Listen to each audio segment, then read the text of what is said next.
ఈ మధ్యకాలంలో కాళేశ్వరంపై బీఆర్ఎస్ నాయకులు ఒక్కొక్కరు ఒక్కొక్క రకంగా మాట్లాడుతూ ఒకరికొకరు కాపాడుకోవాలని చెప్పని ప్రయత్నం చేస్తూ ఉన్నారు. ఒకవైపున కేంద్ర ప్రభుత్వానికి సంబంధించినటువంటి రాష్ట్ర ప్రభుత్వం కోరినటువంటి ఒక నేపథ్యం సందర్భంలో మరి జాతీయ డ్యామ్ సేఫ్టీ అథారిటీ వాళ్ళు ఒక నివేదిక ఇచ్చారు. ఆ నివేదిక ఆంగ్లంలో ఉంది కాబట్టి ఈ బీఆర్ఎస్ నాయకులకు అర్థం కాలేదేమో. ఆ నివేదిక ఒకసారి చదువుకుంటే వీళ్ళకి అర్థమవుతుంది. ఆ యొక్క డ్యామ్ సేఫ్టీ అథారిటీ యొక్క నివేదికలో చాలా స్పష్టంగా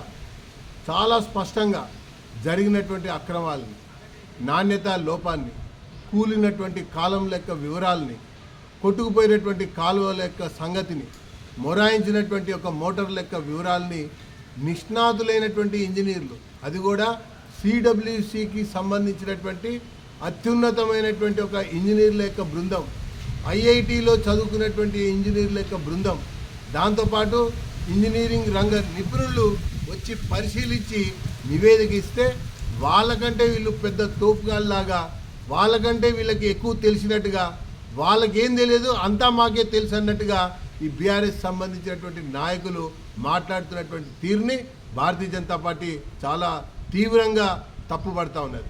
ఇంకొక వైపున ఈ యొక్క పీసీ ఘోష్ కమిషన్ సంబంధించినటువంటి ఒక విచారణ సందర్భంలో వీళ్ళు కారు కూతలు కూశారు, కట్టు కథలు చెప్పారు, కాకమ్మ కబుర్లు వివరించారు. ఏ రకంగా అయినా సరే తప్పించుకోవాలని చెప్పని ప్రయత్నం చేస్తూ ఉన్నారు. కానీ భారతీయ జనతా పార్టీ మాత్రం ఒక్కరిని కూడా వదిలిపెట్టదని చెప్పని మరీ ఈ సందర్భంగా తెలియజేస్తూ ఉన్నాం. అంతకుముందు రేవంత్, రాహుల్, ఉత్తమ్ మాట్లాడినటువంటి ప్రతి సందర్భంలో కూడా సిబిఐ విచారణ జరగాల్సిందే, కాళేశ్వరంలో అన్యాయం జరిగింది, అవినీతి జరిగింది అని శాసనసభలో మాట్లాడారు, బయట బహిరంగ సభలో మాట్లాడారు. రాహుల్ వచ్చినప్పుడల్లా మాట్లాడినటువంటి మాటల్ని కాంగ్రెస్ ప్రభుత్వానికి సంబంధించినటువంటి అధినేతలు కూడా ఇప్పుడు మర్చిపోయినట్టుగా వ్యవహారం చేస్తూ ఈ పీసీ ఘోష్ కమిషన్ యొక్క నివేదికని నీరుగార్చాలని ఒకవైపున ప్రయత్నం చేస్తూ కేసీఆర్ని కాపాడాలని ప్రయత్నం చేస్తున్నట్టుగా కనబడుతున్నటువంటి ఒక అంశం యొక్క నేపథ్యంలో ఖచ్చితంగా ప్రధానమంత్రి చెప్పినట్టుగా, ప్రధానమంత్రి ఆరోపించినట్టుగా ఈ కాళేశ్వరం అనేది ఏటీఎంగా బీఆర్ఎస్ నాయకులకు మారింది.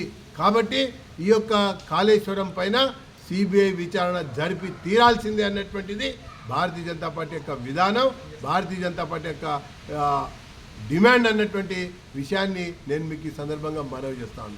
మరొకటి, మరి తుమ్మిడిహట్టి దగ్గర నీటి లభ్యత అన్నటువంటి విషయంలో సిడబ్ల్యూసి చాలా స్పష్టంగా పేర్కొన్నటువంటి ఒక అంశం.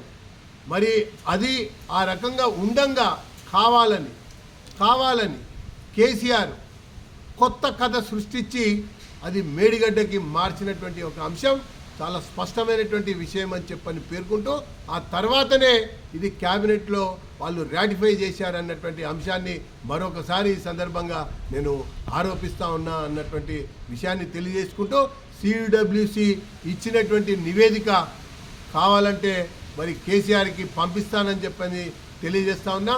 మరి దాంతోపాటు ఈ యొక్క ఎన్డీఎస్ఏ సంబంధించినటువంటి నివేదిక కూడా తెలుగులో తర్జుమా చేసి కావాలంటే వీళ్ళకి పంపిస్తానని చెప్పని మనవి చేసుకుంటూ కారు కూతలు మానండి, కట్టు కథలు ఆపండి.